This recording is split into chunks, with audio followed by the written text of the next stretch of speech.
मलाई धेरैजनाले एउटा क्वेसन सोध्ने गर्नुहुन्छ, डाक्टर साहब यदि एचआईभी लागेको व्यक्तिसँग यदि असुरक्षित सम्बन्ध एकपटक मात्रै भयो भने के एचआईभी सर्छ त भनेर धेरैजनाले सोध्ने गर्नुहुन्छ।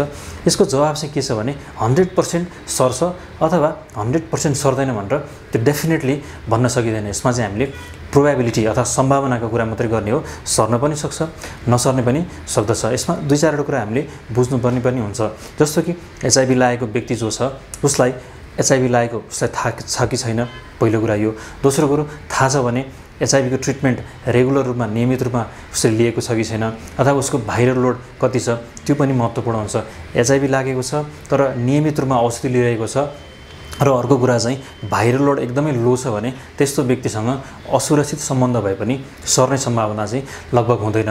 तर उसलाई थाहै छैन अथवा भाइरल लोड हाई छ अथवा थाहा भए पनि उसले ट्रिटमेन्ट लिएको छैन अथवा उसलाई एक्जिस्टिङ अरू प्रकारका यौन रोगहरू जस्तो गोनोरियाहरू अथवा अरू प्रकारका चाहिँ जुन यौनाङ्गमा लाग्ने घाउहरू विभिन्न प्रकारका हैन त्यस्तो प्रकारको घाउहरू आएका छन् भने त्यस्तो व्यक्तिबाट चाहिँ सर्ने सम्भावना धेरै हुँदछ। त्यसैगरी जो व्यक्तिले शारीरिक सम्बन्ध राखेको छ त्यो व्यक्ति पनि एकदम इम्युनिटी लो भएको व्यक्ति छ अथवा यौनाङ्गमा घाउ आएको व्यक्तिहरू छ भने त्यस्तो व्यक्तिलाई चाहिँ सर्ने सम्भावना ज्यादा हुँदछ।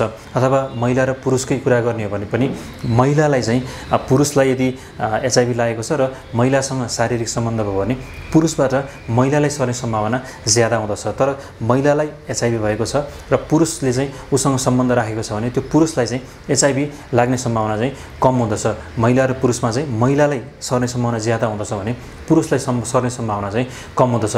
त्यसरी धेरै फ्याक्टरहरू हुन्छन् हैन। एउटै मात्रै कुरा गरेर सिंगल एक्सपोजर छ मात्रै भनेर चाहिँ सबै कुरा डेफिनेटली भन्न सकिँदैन। तर हामीले डेटाकै कुरा गर्ने हो भने चाहिँ अब भजाइनल सेक्समा चाहिँ एचआईभी सर्ने सम्भावना चाहिँ 0.04% एकदमै कम हुन्छ। 1% भन्दा पनि कम चाहिँ सम्भावना अथवा रिस्क हुँदछ। एकदमै कम सम्भावना हुँदछ तर पोसिबिलिटी हुन्छ, लाग्न पनि सक्छ, नलाग्न पनि सक्छ।